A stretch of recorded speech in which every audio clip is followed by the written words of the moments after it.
कि आप 4-5 महीना में ये चौथा 5वां बार आपका आगमन है बिहार में।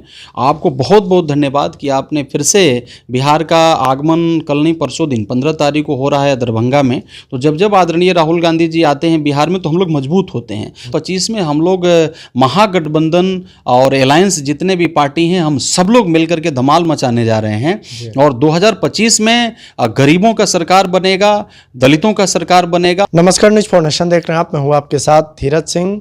इस साल के अंत में बिहार में विधानसभा का चुनाव होना, उससे पहले कांग्रेस पूरी तरीके से चुनावी मोड में नजर आ रही है। 5 महीने में चौथी बार राहुल गांधी बिहार दौरे पर जा रहे हैं।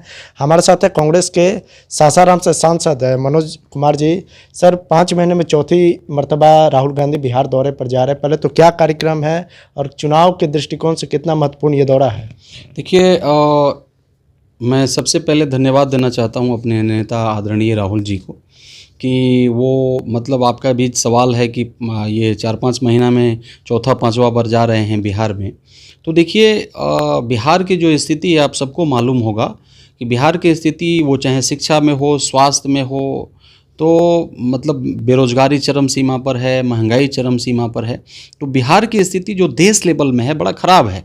और आपने भी रेशियो देखा होगा, जो मतलब एक रेशियो आता है केंद्र सरकार की तरफ से, एक सर्वे की कौन राज्य कितना चल रहा है, उसकी आर्थिक स्थिति क्या है, उसका मतलब वो कितना प्रकार में मजबूत है। तो उसमें बिहार जो है बहुत ही मतलब पिछड़े नंबर पर है। तो इन सारी चीज़ों में हम धन्यवाद देते हैं अपने नेता आदरणीय राहुल गांधी जी को कि आप 4-5 महीना में ये चौथा 5वां बार आपका आगमन है बिहार में। आपको बहुत बहुत धन्यवाद कि आपने फिर से बिहार का आगमन कल नहीं परसों दिन 15 तारीख को हो रहा है दरभंगा में।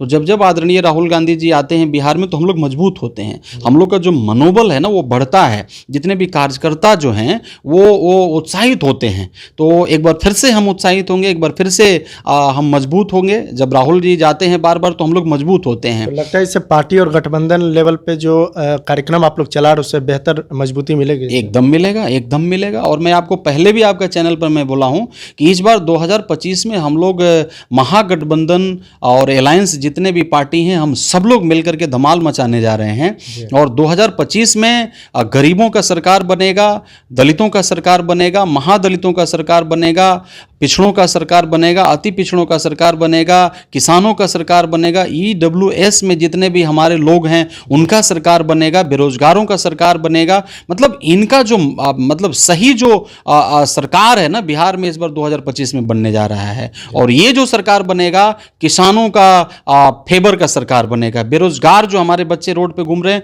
उनके लिए सरकार बनेगा। एक चीज मैं आपको बताना चाहता हूं, राहुल जी का जो आगमन होने जा रहा है 15 तारीख को दरभंगा में जा रहे हैं, उसका मेन मुख्य जो उद्देश्य है और वो जो कार्यक्रम का जो हम लोगों ने सब्जेक्ट रखा है बड़ा ही इंपॉर्टेंट है। आपको मैं बताना चाहता हूं, डॉक्टर BR अम्बेडकर ने कहा था कि शिक्षा एक शेरनी का दूध है, जो पिएगा वो दहाड़ेगा।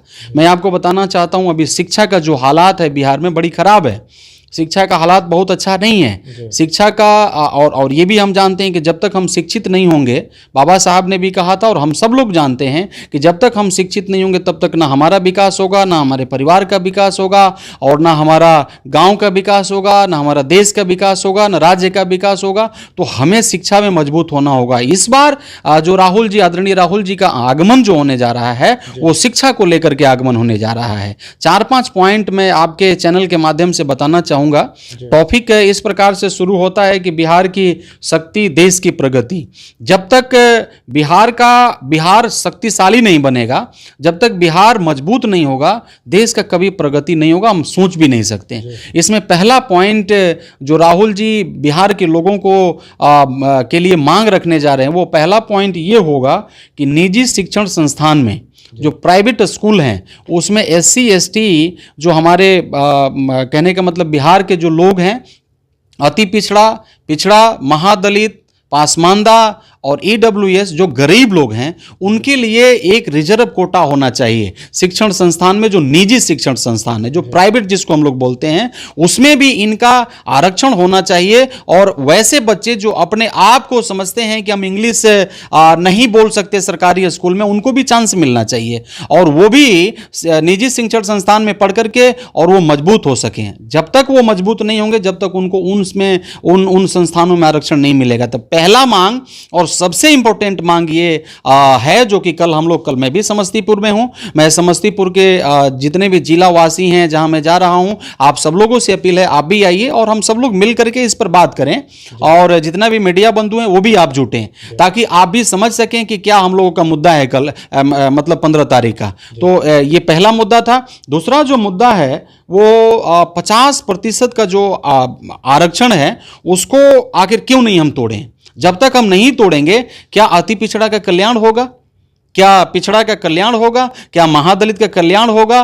क्या दलितों का कल्याण होगा? ईडब्ल्यूएस में जो आरक्षण मिला है क्या उनका कल्याण होगा? तो हम चाहते हैं, कांग्रेस पार्टी का ये मानना है, हमारे आदरणीय राहुल जी का मानना है कि ये जो बैरियर है वो टूटना चाहिए और आगे बढ़ना चाहिए। तो ये दूसरा मांग है। तीसरा जो मांग है वो बिहार में शैक्षणिक जो इंफ्रास्ट्रक्चर है वो क्यों बर्बाद हो रहा है। आपने देखा होगा कि किस प्रकार से हमारे बच्चे जो हैं पढ़ लिख करके और कहने का मतलब क्वालिफाइड तो हो जाते हैं और क्वालिफाइड होकर के रोड पे घूमते हैं, और ये इसकी बहुत बड़ी समस्या है। बिहार में एक बच्चे नहीं, करोड़ों की तादाद में क्वालिफाइड होकर के हम गरीब लोग, हम किसान लोग, हम मजदूर लोग नमक रोटी खा करके अपने बच्चों को पढ़ाते हैं। और ये कहने का मतलब शिक्षा का जो व्यवस्था है वो बिहार में एकदम चूर है, जिसको लेकर के हमारे बच्चों का जो भविष्य है वो बर्बाद हो जाता है। तो हम चाहते हैं कि मैं एक उदाहरण आपको बताना चाहता हूं। हम लोग भी सरकारी स्कूल में पढ़ते थे और ये छात्रवृत्ति का सुविधा होता था, और छात्रवृत्ति का सुविधा होता था तो छात्रवृत्ति जब हम लोग को मिलता तो कम से कम उस पैसा से हम लोग किताब किन लेते थे। तो हम लोग गरीब घर से आए हैं, तो किताब जब हो जाता था तो कम से कम हम लोग उस किताब से पढ़ तो सकते थे। आपको मैं बता रहा हूं, बिहार में ऐसे गरीब लोग हैं जिनके बच्चों को किताब किनने के लिए पैसा नहीं होता था। तो आज आपने छात्रवृत्ति को समाप्त कर दिया, ऑलमोस्ट आपने समाप्त कर दिया। तो हमारे गरीबों के ऊपर में आपने एक बहुत बड़ा वार किया है। आपको मालूम होगा, हम लोग जो पढ़ते थे, ग्रेजुएशन जो हम लोगों ने किया था, 3 साल का कोर्स हम लोगों ने खत्म किया। अभी क्या है, 3 साल का कोर्स आप कितना साल पढ़ा रहे हैं, कितना 5 साल 6 साल बच्चों को हो जा रहा है सर्टिफिकेट मिलते मिलते। तो ये भी एक मुद्दा है जिसको लेकर के हम लोग आवाज बनेंगे, बिहार के हर कोना में सभी को बताने का काम करेंगे और आदरणीय राहुल जी भी इस पर बात करेंगे। लास्ट पॉइंट जो है वो ये है कि छात्रों को कर्ज क्यों देना है, छात्रों को नौकरी क्यों नहीं देना है, छात्रों को रोजगार क्यों नहीं देना है। जब हमारे बच्चे पढ़ लिख करके क्वालिफाइड हो जाते हैं, जब हमारे बच्चे पढ़ लिख जाते हैं, तो आखिर उनको नौकरी क्यों नहीं देना है, काम क्यों नहीं देना है, कर्ज क्यों देना है। अच्छा आप बताइए, जब बच्चे हमारे बेरोजगार हैं, कर्ज दीजिएगा तो वो कहां से लाएंगे? फिर तो वो कर्ज में डूबेंगे और उनको आपने देखा होगा, माफियाओं का कर्ज जो है माफ हो जाता है, बड़े बड़े लोगों का कर्ज माफ हो जाता है, और छोटे छोटे लोग जो हैं, किसान जो हैं, हमारे गरीब भाई हैं, मजदूर भाई हैं, इन लोगों को नोटिस भेज करके और मार पीट करके जेल में ले जाकर डाला जाता है। तो इन सारे चीजों को लेकर के हम लोग बिहार में जा रहे हैं। मैं भी समस्तीपुर में रहूंगा, आदरणीय राहुल गांधी जी भी दरभंगा में होंगे। तो हम सब लोग मजबूती से बिहार को चाहते हैं कि 2025 में हमारी सरकार बने और इन सारे लोगों का जो मांग है, जो शिक्षा को लेकर के मांग है, स्वास्थ्य को लेकर के मांग है, इनको लेकर के हम आगे बढ़ेंगे। केंद्र सरकार की ओर से जो जातीय जनगणना देश भर में कराने का ऐलान किया गया, उसके बाद पहली बार बिहार दौरे पर राहुल गांधी जाएंगे। क्या इस मसले पर भी बिहार में कुछ आप लोग बात करेंगे? कांग्रेस पार्टी देखिए, मैं आपको बताना चाहता हूं, कांग्रेस पार्टी हमेशा जातिगत जनगणना का फेवर में रहा। आपको मालूम होगा 2011 में हम लोगों ने जातिगत जनगणना हमने किया था और ये कॉपी हम लोगों ने सरकार को सौंपा था और सरकार को हम लोगों ने बजाबते कहा था कि आप इसको मतलब ओपन करिए, आप बताइए कि किसकी कितनी संख्या है, क्योंकि पहला और सही मांग जो हम लोग का यही है कि जिसकी जितनी संख्या भारी उसकी उतनी हिस्सेदारी, जो जितना है उसको आरक्षण दो, जो जितना है उसका हिस्सेदारी दो। चाहे वो कोई भी जगह हो, इंडिया का कोई भी संस्थान हो, जिसकी जितनी संख्या है उसका वहाँ उतना हिस्सेदारी होना चाहिए, तभी जा करके देश के लोगों को न्याय मिलेगा। लेकिन वो अभी तक नहीं हुआ। आपने 2015 में कहने का मतलब हम लोगों ने सौंप दिया था, इसको आप लोगों ने ठंडे बस्ते में डाल दिया। तो हमारे राहुल गांधी जी ने, आपने देखा होगा किस प्रकार से सदन में ही ताली ठोक करके कहे थे कि हम इसी सदन में जातिगत जनगणना करा के रहेंगे। तो उस समय आपने ये भी देखा होगा कि जब ये बात बोले थे तो आज जो प्रेस कॉन्फ्रेंस कर रहे हैं, जो आज अलग अलग बैठ करके कह रहे हैं कि हम तो जातिगत जनगणना हम लोग कराए, हम लोग कराने जा रहे हैं, हम लोगों ने घोषणा, यही लोगों ने उस समय जातिगत जनगणना के ऊपर में क्या क्या बोल रहे थे, सब पूरा देश देखा है। तो देखिए, जातिगत जनगणना जो है ना, हम लोगों के लिए, खासतौर पर महादलित के लिए, दलित के लिए, पिछड़ा के लिए, अति पिछड़ा के लिए, पासमानदा जो मुस्लिम समाज के हैं, ईडब्ल्यूएस के लिए, ये बहुत बड़ा कहने का मतलब एक मतलब संजीवनी बूटी होगा, जिसको लेकर के जिनकी दशा खराब है वो आगे बढ़ सकते हैं और अपने दशा को ठीक कर सकते हैं। आखिर में एक सवाल है कि चूंकि चुनाव नज़दीक है, अब महागठबंधन के लेवल पे सभी तरह के कार्यक्रम किए जा रहे हैं, क्या जब राहुल गांधी कल बिहार दौरे पर रहेंगे तो उस दौरान लालू यादव और तेजस्वी यादव से भी उनकी मुलाकात हो सकती है? देखिए, फंडा क्लियर है। आपको मैं बताना चाहता हूं, लालू जी का अभी थोड़ा स्वास्थ्य ठीक नहीं होगा। आपने देखा होगा कि पिछला समय वो एम्स में भर्ती थे, तो हम इस बातों को नहीं कह सकते, लेकिन हम सब लोग एकजुट हैं।